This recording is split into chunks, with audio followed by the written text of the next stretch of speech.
Masechet Sotah Daf Chaf, a new Mishnah, more details about the Sotah and her drinking of the bitter waters. Ad shelo nimchaka Megillah amra eni shota Megillata nignezet uminchata mitpazeret al hadeshen ve'en Megillata keshera lahashkot ba Sotah acheret. Let's say they write the scroll for the Sotah, but before they get a chance to erase it, she says, you know what, I refuse to drink. I'm not going to drink. I don't want to get into it, right? Maybe she does it calmly because she knows she's guilty, and so this scares her enough, or because she's scared, whatever the reason, she says, I'm not going to drink. In that case, we don't go ahead and erase it. Rather, we take that scroll and we put it away. Geniza.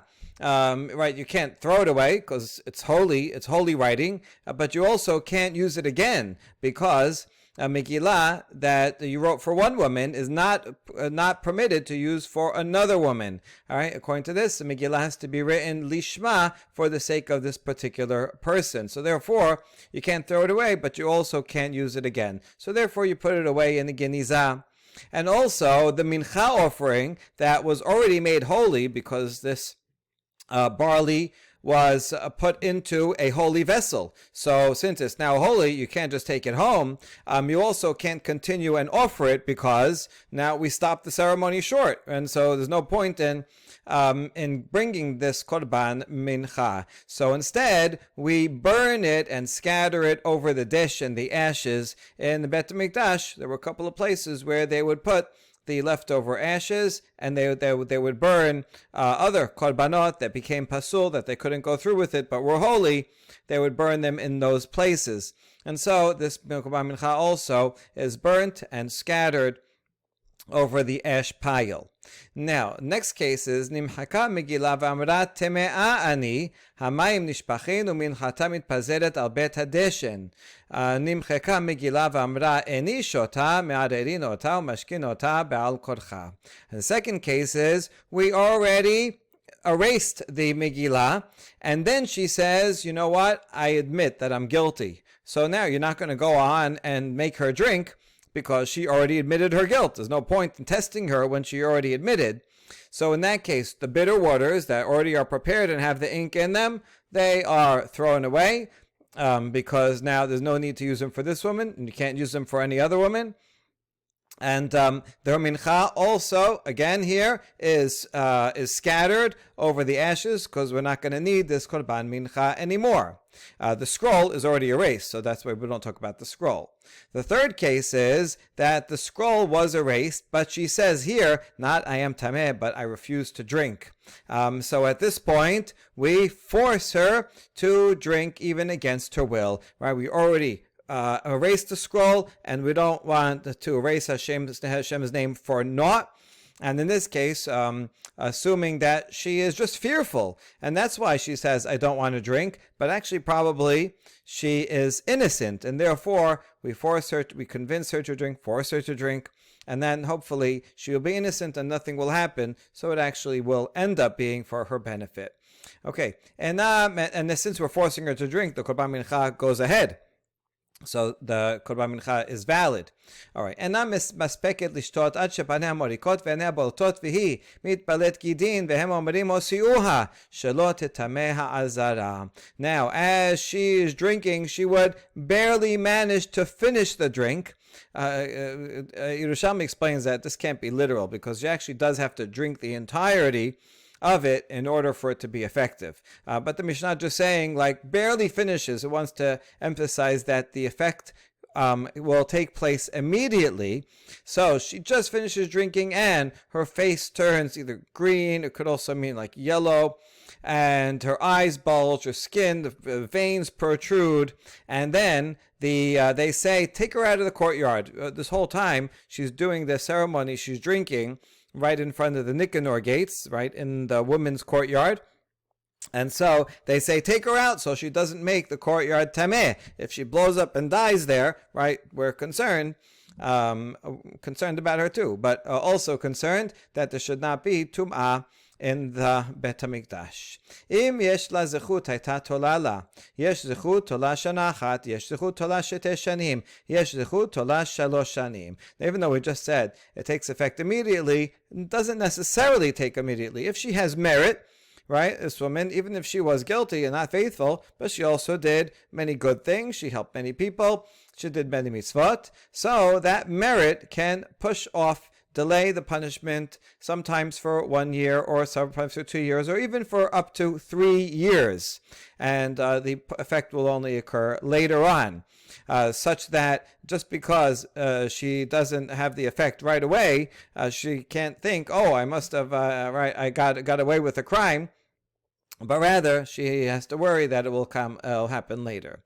Mikan omer ben Azai, chayav adam lelamed et bito Torah, shim tishte teda shazechut tola la. Because of this, Ben Azai said, a person is obligated to teach his daughter Torah, so that if it should happen that when she gets married, she is made a Sotah and she drinks, she should know that merit will delay her punishment. Why is that good to know? Well, a couple of reasons. Number one, she'll learn that having merit is a good thing, and so she'll work on having merit of mitzvot and good deeds, because that's always a good thing. And second, let's say she is guilty, and then she realizes, then she sees, oh, look, nothing happened to me, right? And she'll think that the whole Sotah ritual is fake. And therefore teach her that, listen, it could be that it's delayed, but doesn't mean it's fake. It will happen eventually.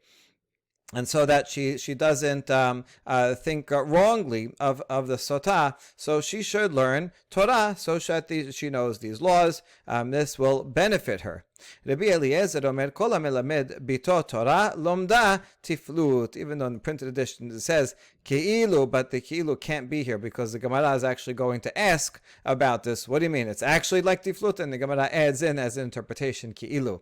And another version of the Mishnah, the word Keilu is not there. Okay, so the original language of the Mishnah is Rabbi Eliezer disagrees with Ben Azai and says anyone who teaches his daughter Torah is teaching her promiscuity. He's taking it the opposite way. If a father would teach his daughter these laws and laws of Sotah, then she might know how to take a loophole, and she'll be able to make a sin, and she'll do it in such a way that the witnesses won't be sufficient, and she'll be able to get away with it without being punished.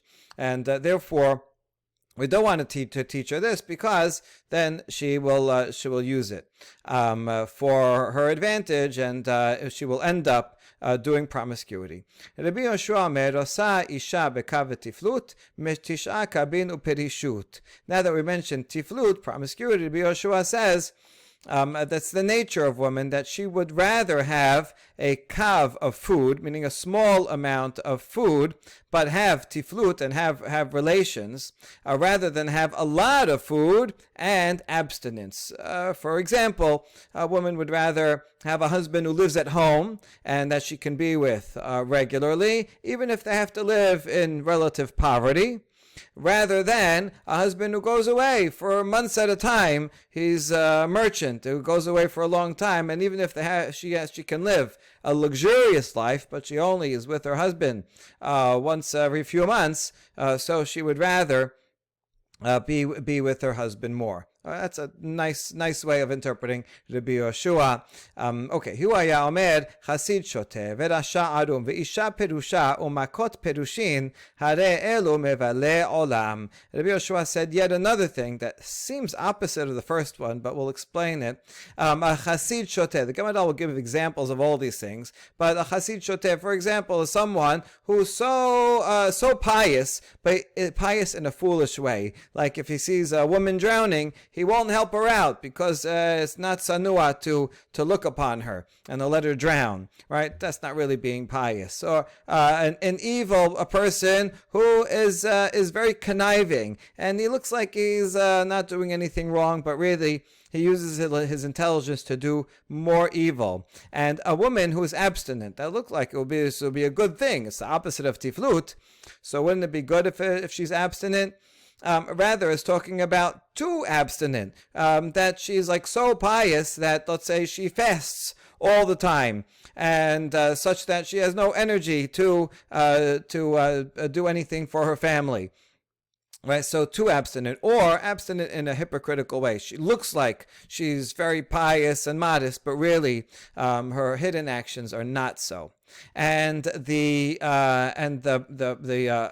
injuries of Perushin. Perushin could refer to the group that lived during the second Bet HaMikdash, the Pharisees, who had a bad reputation of being hypocrites. This bad reputation is found throughout Second Temple writers, from the Dead Sea sect to early church writers. And even among the rabbis themselves, even though Chazal are the intellectual inheritors of the Perushim in terms of their halacha and their general hashkafa and framework, nevertheless, the word Perushim came to mean especially those hypocrites. So Perushim could mean the Pharisees, or could mean in general those who are highly abstinent, but they do so in a hypocritical way. So, for example, what do you mean that the blows of them? They cause themselves injury. Like they'll close their eyes to be modest and not to make sure not to look at anything bad. So they close their eyes while they're walking in the street, and they bang into walls and beams all the time and cause themselves injury. So these things, all these, what they have in common is they seem like they're good, but they're really hypocritical and actually bad. And therefore, all these people erode the world. That is the Mishnah. All right. Regarding teaching women Torah, I think a lot of commentaries today say this is talking about in the olden days when women had no education, no secular education, no general education, and therefore, if they would only learn Torah without general background of how to understand things, they'd misinterpret them. However, nowadays when women are studying everything else on the same level as general population, then it doesn't make sense that they should have a high knowledge of history and math, and then low-level knowledge of Torah. So therefore, nowadays that they're educated, they're not going to use it for bad and find loopholes in it any more than men will do. So therefore, they should learn Torah, and certainly Torah shebichtav they must know, and certainly laws, halachot that pertain to them also they must learn. Okay, and now we start the Gemara. Amar Rav Yehuda Amar Shmuel Mishum Rabbi Meir. כשהייתי למד תורה אצל רבי עקיבא, הייתי מטיל קנקנטום לתוך הדיו ולא אמר לי דבר. כשבאתי אצל רבי ישמעאל, אמר לי בני, מה מלאכתך? אמרתי לו, לבלד אני. אמר לי בני, הווה זהיר שמלאכתך מלאכת שמיים היא, שמחסיר אות אחת או תתיר אות אחת, ונמצאת אתה מחריב את כל העולם כולו. Okay, we have a little story here, a dialogue, that relates to erasing the letters from the scroll of the Sotah. And so the story goes that Rabbi Meir was the student of Rabbi Akiva. He was one of the prize students, but he also studied under Rabbi Ishmael. So when he was studying under Rabbi Akiva, he used to put kankantum, that's copper sulfate, in the ink. That would be used to make the ink very strong and attach to the scroll very well. And he never told me that there's anything wrong with it. Okay, good. So Rabbi Akiva is just Rabbi Meir. He's talking about when he wrote Torah scrolls, not particularly Sotah scrolls. Okay, and then afterwards he went to study with Rabbi Ishmael, and Rabbi Ishmael asked him, "What is your work?" And he said, "I am a scribe."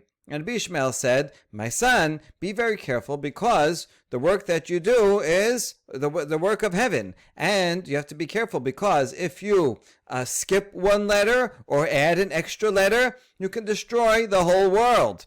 How could you destroy the whole world? Well, one letter can make a big difference if you spell something the wrong way. אמרתי לו, דבר אחד יש לי שאני מטיל לתוך הדיו, וקנקנטום שמו. אמר לי, וכי מטילים קנקנטום לתוך הדיו? התורה אמרה, ומחה כתב שיוכל למחות. And so Rabbi Meir said, I have something that I put into the ink. It's called kankantum, this copper sulfate, so that it cannot be erased. Now, there's a bit of a non sequitur here between what Rabbi Ishmael told him. Right, says, "Fine, you're a scribe, And he says, okay, be very careful. So that story makes sense. But then when he says, I put my kankantum into the ink, right? What does that have to do with being careful not to add a letter or take away a letter? The Gemara is going to ask and clarify what the conversation is. And anyway, Amar li v'chi, so Rabbi Ishmael says, do we put kankantum in the dio? You're not allowed to, because regarding the Sotah, it says that he will erase the ink, which means when you write, certainly when you write a scroll for a Sotah, it has to be erasable. And so he's assuming that would be the same law for a Torah scroll also. Why is he assuming it would be the same law? Well, we saw before you have to write the Sotah scroll in the proper way according to the laws like a Sefer Torah. And also he probably thinks that you can use a Torah scroll, and you go to Bimidbar, chapter 5, where the Sotah section is written, and erase it from the Torah scroll. And so therefore, when you write the Torah scroll, it has to be erasable. You're not allowed to put kankantum in it. Okay, so that's the story. Now let's analyze the story. What exactly did Rabbi Ishmael say? And what did Rabbi Meir answer? Hachi kamarle, lami baya b'chasrot v'tarot baki ana, ela afilu lemechash lizvuv, tedir ma'ateh v'yatib atageh dedalit u'machik le, meshave le resh, davar ehad, yesh li shani matil letoch hadio, v'kan kantum shemo. When Rabbi Ishmael said, what do you do? And Rabbi Meir said, oh, I am a scribe. And then Rabbi Ishmael said, be very careful not to add a letter or take away a letter. Then Rabbi Akiva actually answered, listen, don't worry about me adding or taking away a letter, because I am an expert in chaserot and yeterot. That means words that are spelled with extra vowel letters, aleph, he, vav, and yod, or without them, right? Many words can be spelled with or without those letters. For example, the word David is spelled in Sefer Shmuel Dalid Vav Dalid, and it's spelled in Divrei Yamim Dalid Vav Yod Dalid. They're both proper spellings, but one is more maleh with an extra yud that makes it clear that's David, whereas if you don't have a yod, you don't know, without an oral tradition, you wouldn't know if it's Dod or another word. So there's many words in the Torah, like sisit or sukkah, that can be spelled with a vav, with a yod, or without. And so he says, I'm an expert. I know exactly how to spell the letters, so you don't have to worry about that. And then Rabbi Meir said, furthermore, you also don't have to worry about a fly that might come and come to rest on the parchment, and maybe the fly will cause some of the ink to be erased. You don't have to worry about that, because if it does, even if it's a small fly, it could come and cause the protrusion of the letter Dalet to be erased, and then it will look like a resh, right? You see the Dalet here. It just has a little tiny extra protrusion. If you erase that, if a fly would sit on that and erase it, then it would look like a resh, and that could make a big difference. Like if you say Hashem Elokeinu Hashem Echad, God is one. If that dalit is turned into a resh, then it would say God is another, which would be very wrong.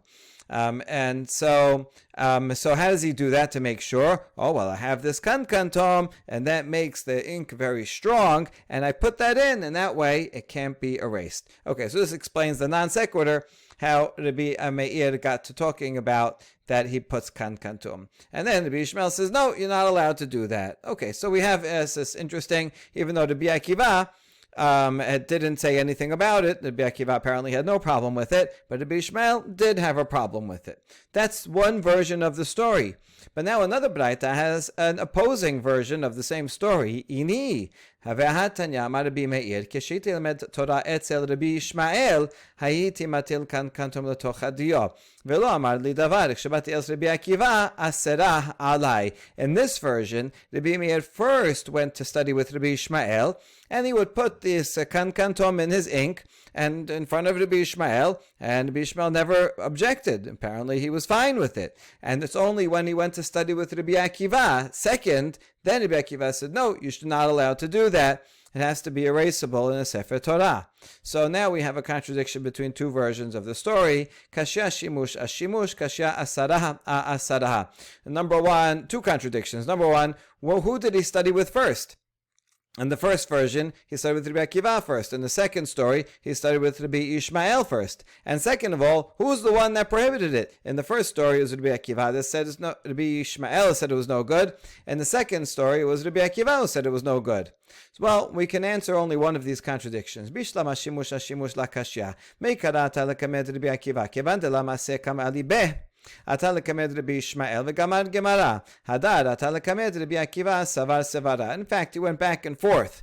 First, he went to and studied with Rabbi Akiva, but he was not able to comprehend what Rabbi Akiva was saying. Rabbi Akiva was a very high level, and we know Rabbi Akiva to be very creative in his derashot, very complex derashot that he taught. Right, this is not the first time that there was someone sitting in Rabbi Akiva's shiur and that didn't understand what was going on. Right, in Masechet Menachot, even Moshe Rabbeinu could not follow Rabbi Akiva's shiur, and so since he was lost, he says this is no good. So he went to Rabbi Ishmael and learned Gemara. Gemara in the Gemara means girsa. He learned the text of the tradition. He learned it by heart. So he got the basic laws. Rabbi Ishmael is known to be closer to the Peshat, Dibrat Torah Kirshon Bnei Adam, and so Rabbi Ishmael taught him the basic laws, and he was able to memorize everything. And Rabbi Ishmael's derivations were clear-cut, and easy to understand. And so he went to Rabbi Ishmael, and he learned all of the oral law by heart. And after that, he went back to the shiur of Rabbi Akiva, now that he had all this knowledge, and then he did savar, sevara, logical reasoning, comparing laws, deriving one thing from the other, complicated logical structures that Rabbi Akiva was famous for. And then he was ready. After Rabbi Ishmael, same with Rabbi Ishmael, then he went and studied with Rabbi Akiva. Okay, fascinating story, just comparing the two methodologies of these sages. Oh, so that we can reconcile that, in fact, yes, he was a Rabbi Akiva student first, and then Rabbi Ishmael, but then after Rabbi Ishmael went back to Rabbi Akiva, so that's, you can reconcile. Ela, asara, kashya. But the other contradiction, we cannot find a resolution.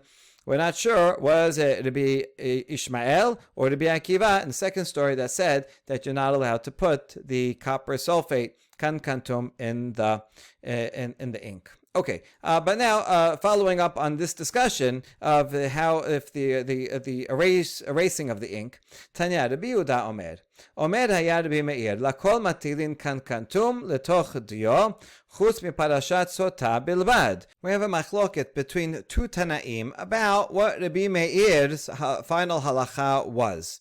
Rabbi Yehuda, this is a colleague of Rabbi Meir, says that according to Rabbi Meir, the expert scribe, you are allowed to use kankantom in everything that you write, including Torah scrolls, tefillin, mezuzot, right? Because you don't want them to be erased, so it's permitted, except for the section of Sotah in a Torah scroll. In other words, the scribe is going to write the whole Torah using kankantom ink. When he gets to Sefer Bemidbar, chapter 5, then use ink without kankantom. So apparently he thinks that you are allowed to erase the Pesukim from a Sefer Torah for a Sotah. That's one opinion. Rabbi Yaakov omer mishemo chutz miparashat Sotah shel mikdash. Rabbi Yaakov, however, said in the name of Rabbi Akiva that you can use kankantom for everything, tefillin, mezuzot, and the Sefer Torah, meaning the whole Sefer Torah. You use kankantom even for the Bemidbar chapter 5. You only shouldn't use kankantom for a Sotah scroll, the one that they would use in the Bet HaMikdash only, when, right, because the whole Sotah only applies when there is a Bet HaMikdash. When you make a separate special scrolls for a Sotah, that's what you erase. So apparently, according to the Yaakov, you are not allowed to erase the section in the Sefer Torah, and that's why the Sefer Torah you can use kankantom, right? So my benaihu, Rabbi Yirmiyah limchok mina Torah ika benaihu. So Rabbi Yirmiyah explains, right? What's the difference between them? Whether or not you are allowed to erase Parashat Sotah in the Sefer Torah, according to Rabbi Yehuda, you are allowed. And that's why when you get to Bemidbar chapter 5, write that without kankantom. So you erase it right from the Sefer Torah. Rabbi Yaakov Omer, no, write it with kankantom. You can't erase the Sefer Torah section anyway. You have to make a separate Sotah scroll. Good. V'hanetanae ki hanetanae. Detanya. En megilata keshera lashkot basota acheret. Rabbi Achai bar Yoshia omer megilata keshera lashkot basota acheret. Now that we saw one machloket between two Tanaim about whether you can use a Torah scroll for a sotah, maybe let's suggest that there's a parallel machloket between another two Tanaim about the same subject. Because here we say a Megillah for a Megillah that you write for a sotah scroll, is not kosher to use for a sotah, a different sotah. In other words, if you write it for Mrs. A and she doesn't end up using it and they don't erase it, you can't use it for anybody else. So if you say you can't use it for anybody else, then that would mean that you also cannot use a Sefer Torah, because a Sefer Torah is written there already, and it can be used for any woman, which means that you don't have to use it for any particular woman. So it seems that according to this the first opinion here, that a sotah scroll has to be written for a particular woman. You cannot reuse it, so you wouldn't be able to use a Sefer Torah. Whereas Rabbi Achai bar Yoshia omer, Megilata keshera lashkot basota acheret. Yoshia says, no, if you wrote it for one Mrs. A and she doesn't use it, okay, put it away, and then another sotah comes along, use it for Mrs. B. It's okay to use. So according to him, it does not have to be written particularly for each woman. So according to Rabbi Achai, it would seem that you can use a Sefer Torah. A Sefer Torah is not written for any particular woman, you're just writing it as a Sefer Torah. And then, if you want to use it, you can. So it seems like they might be arguing about the very same subject. But then we reject it, and we say not necessarily, in both directions. Amar Papa, Dema lohi ad kan lo kamar tanakama hatam, ela kevan de intik leshum Rachel, lahadra minteka leshum Leah. Aval Torah destama ketiva, hachina midema hakinan. Could be that Tanakama would say, once you write a sotah scroll and it's designated for one woman, let's say Rachel, so then you don't use it for Rachel, then you cannot use it for another woman and redesignate it for Leah. So that's the problem, because it's already designated for a particular woman. You can't use it for another. But a Sefer Torah, which is not written, is not designated for any woman. It's just stam. It's written just as a Sefer Torah. So since it was never designated for anyone in particular, therefore you can use a Sefer Torah. So it could very well be that Tanakama thinks you can use a Sefer Torah. You just can't use a designated sotah scroll for a different woman. And the other way around also is possible. Nachman bar Yitzchak, Dilma lohi ad kan lo ka'amar Rabbi Achai bar Yoshia hatam, ela b'megillah dichtuv l'shum alot ba'olam. Aval Torah ditlamed ketiva hachinami de la machakinan. When Rabbi Achai said that you can use a Megillah that you wrote for woman and you can use it for another woman, he only said, yeah, Megillah you can use because it was written for the purpose of a sotah curse.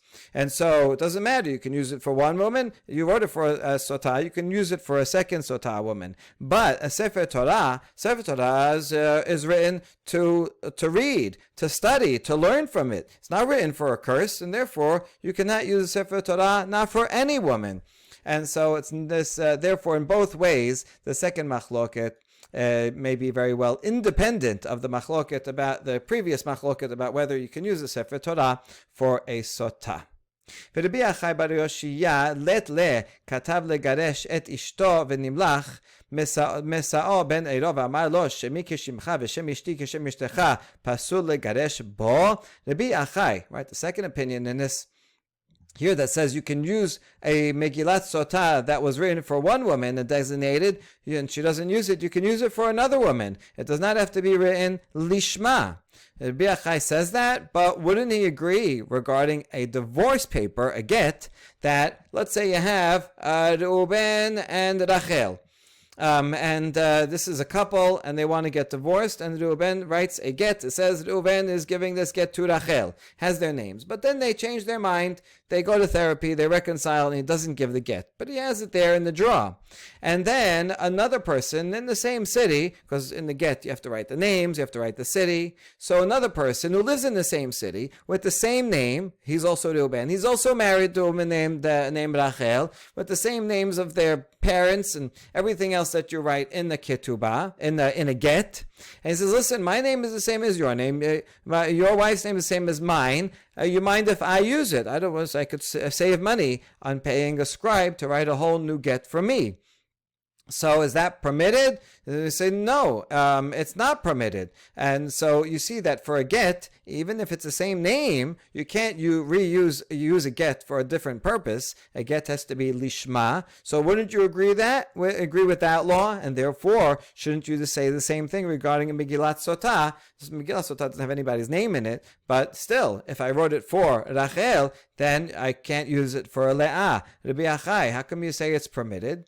And the answer is Amreh, Natam bechatab la amarachamana bainan kitiba lishma chaname ve'asa la mai asiya mechika. So well, maybe there it says vechatab la. Regarding get, the Torah says you have to write it for her, the get. So the writing has to be lishma, for the sake of this woman. That's why you can't use it for another woman, even if it's the same name.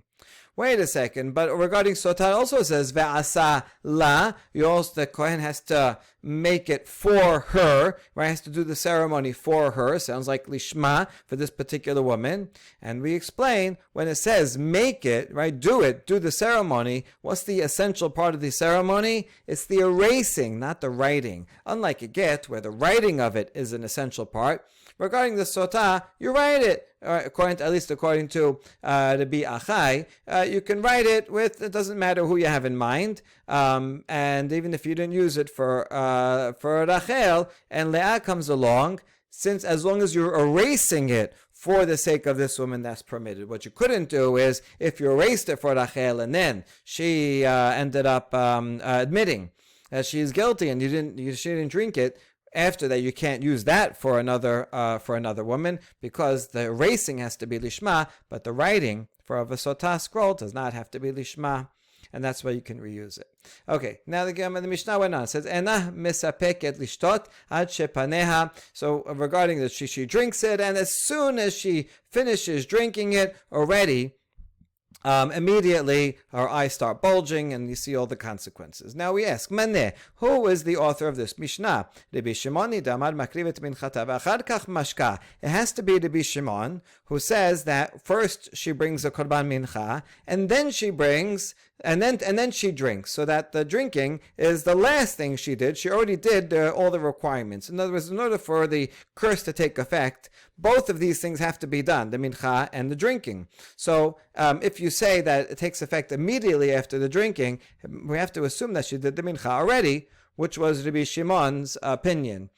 The dekama de la karba minchata la badke la maya dichti minchat zikaron mazkeret avon. Because, see, if you would follow Rabbanan, who say it's the other way around, as long as she didn't bring the korban mincha, the waters would not have an effect. Because regarding the mincha, it says this is a remembrance of the iniquity. So you have to bring up the iniquity first in order for it to have an effect. So therefore, it can't be Rabbanan, because according to Rabbanan, she drinks first, and the drinking is not going to do anything until she brings the korban. It's as soon as you bring the korban mincha, then it will take effect. So then this Mishnah that says it takes effect immediately upon drinking has to be Rabbi Shimon. All right, so far so good. But look at the next clause in the Mishnah. Ema sefa yesh la zechut hayta tola la tan Rabbanan ti Rabbi Shimon ha'amar en zechut tola b'mayim hamarim. This next clause that says if she has merit, then it will delay the punishment for 1, 2, or 3 years. That has to be Rabbanan against Rabbi Shimon, because way back a few dapim ago we saw Rabbi Shimon says, no, there's no such thing as merit that delays the punishment. The punishment happens right away. So that clause cannot be Rabbi Shimon.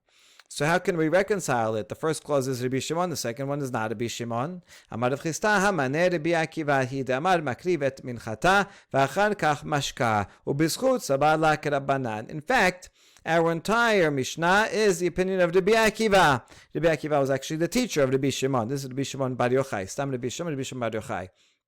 And Rabbi Akiva and Rabbi Shimon happen to say the same thing about the order that you bring the mincha offering and then the drink. And so that's why the first clause can be Rabbi Akiva. And when it comes to the merit issue, whether merit can delay, Rabbi Akiva agrees with the majority of the sages that there is merit that will delay against his student Rabbi Shimon. And so therefore the entire Mishnah can be the opinion of Rabbi Akiva. Good. Now immediately, as soon as she drinks, they see this starting to happen. They say we have to remove her from the had habayit, so she doesn't make it tameh. My tama de dilma meta, because she may die.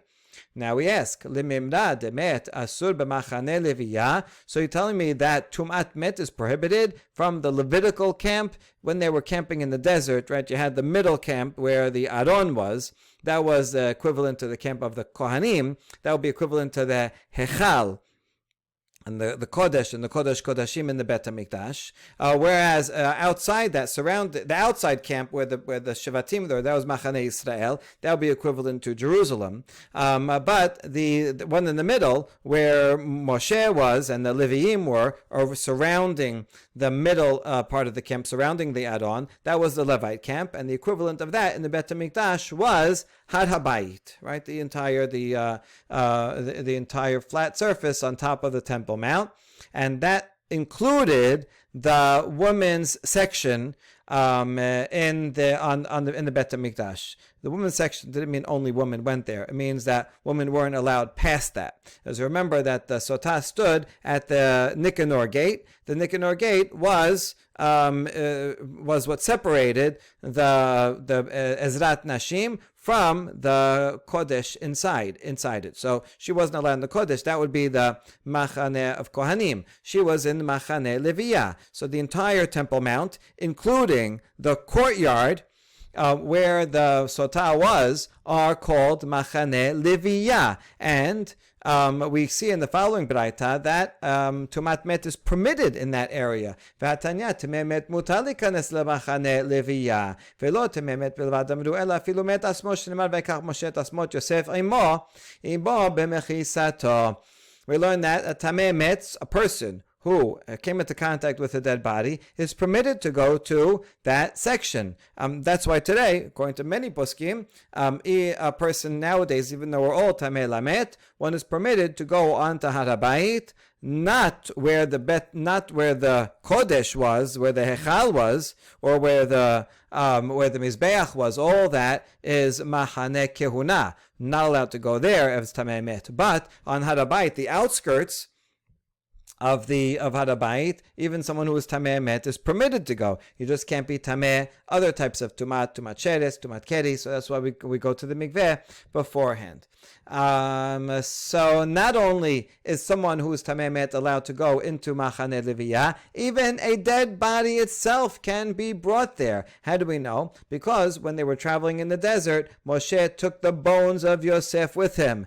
And it means with him not only that he was responsible for taking them out, he actually carried them, or they were carried near him in his area. So they had an actual Aron of a Met being carried in the Machane Leviyah, which is equivalent to the Temple Mount and the area where the Sotah was. Therefore, even if she dies, so what? You're allowed to have Tumat Met there, and even a Met herself. No, we want to get her out of there, not because we're afraid she's going to die, but rather we're afraid she's going to bleed and become a Tumat Nida, which is not allowed on Har HaBayit. So you're telling me that fear causes her to relax her muscles and therefore bleed? Yes, in fact, that's true. We learned this from Esther when she heard that Mordechai was in the courtyard and wearing torn clothes. So Queen Esther, she was very scared. She was shaking. And Rav said, explained, that means that she became Nida. So yes, sudden fear can cause a woman to be nida, and that's why we're afraid that when she drinks, she's going to suddenly feel this fear and trembling, and she's going to become nida. Therefore, we say, get her out of here immediately. Okay, hold on. Now we ask the opposite way. There's a Mishnah that says that trepidation, here by this we mean more of a prolonged stress level, causes nida to stop, which is true. Stress hormones can affect, can delay the onset of nida. So that would mean that it would stop it, not bring it on. So which one is it? And the answer is, it depends. If it's an ongoing trepidation, stress, then it's going to cause the muscles to contract and stop the flow and delay the delay onset of nida. However, if it's a sudden fear, then it will relax and cause the flow to come early. And so that explains the contradiction between these two sources. All right, next section of the Mishnah. Yesh la zechut taitav. She has married. It can delay 1 to 2 up to 3 years. Maneh matitin. Who is the author of this section of the Mishnah? Lo Abba Yosef ben Hanan velo Rabbi Elazar ben Yitzchak ish Kefar Darom velo Rabbi Ishmael. It seems it cannot be any of these three Tanaim. Why? What do they say? Well, let's learn about it in the following baraita. The Tanyaim yesh la zechut tola la shelosha chodashim kedei hakarat ha'ubar. Divrei Abba Yosef ben Hanan. Rabbi Elazar ben Yitzchak ish Kefar Darom omer tisha chodashim shene'emar v'niketa v'nizre'a zara. Ulalan omer zera ya'abdenu yisupar zera ha'ra'oi lesaper. So according to the first opinion, Abba Yosef says, how long will merit delay the punishment of a sotah? He says only 3 months. And he's going to learn it from the same pasuk as the second one. The pasuk says that if she is innocent, she's cleared, and she will have seed. So we're learning this as not if she's totally innocent, but rather if she has some merit, then it will be delayed long enough for her to have seed. What does that mean, long enough for her to have seed? For her to not only become pregnant, but also that it will start showing. How long is that? 3 months. That's the first opinion.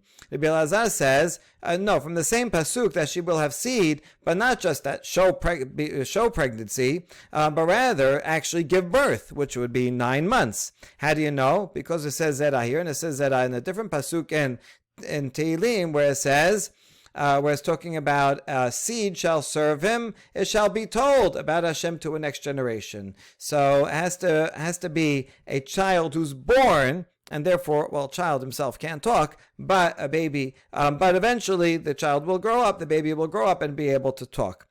So it has to be a viable baby who's born, in order for it to be called Zera, and therefore that's 9 months. Okay, so there we have two opinions, that it delays either for 3 months or for 9 months.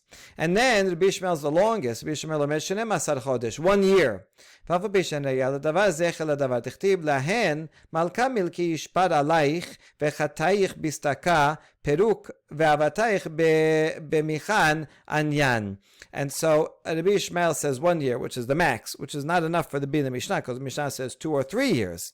Anyway, where does Rabbi Ishmael get the 1 year from? He says, listen, I don't have an absolute proof, but I have an illusion.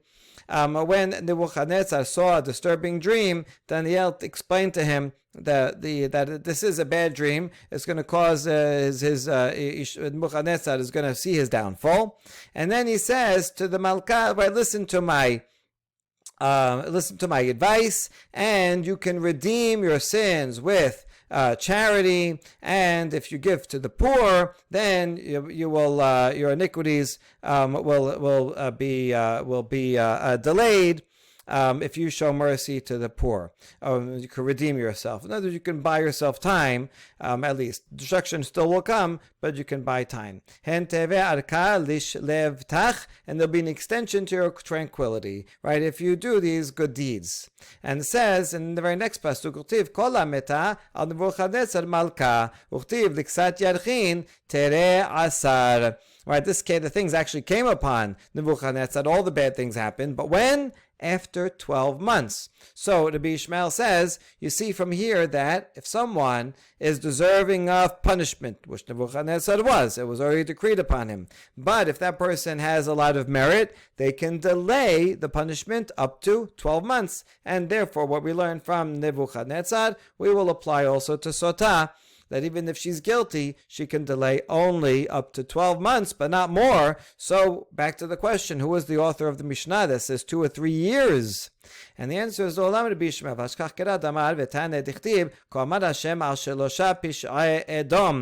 in fact Rabbi Ishmael, but we can connect what we just learned with yet another pasuk from Amos, that Hashem says, for 3 transgressions of Edom, for 4, I will not reverse it.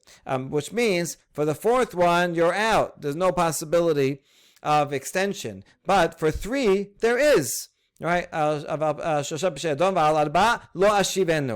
4 is no good. But 3 times you can get 3 extensions. If you have merit, you can get 1 extension. How long is this extension? 12 months. So from the Nebuchadnezzar we learn extension is a maximum of 12 months. But from Amos, we learn that you can renew the extension once, twice, 3 times even, but not a 4th time. And so, in fact, the Mishnah can be the opinion of Rabbi Ishmael. Okay, good. When Rabbi Ishmael says no proof, but there's an illusion, why do you say only an illusion? Why isn't this a good proof? And the answer is, no,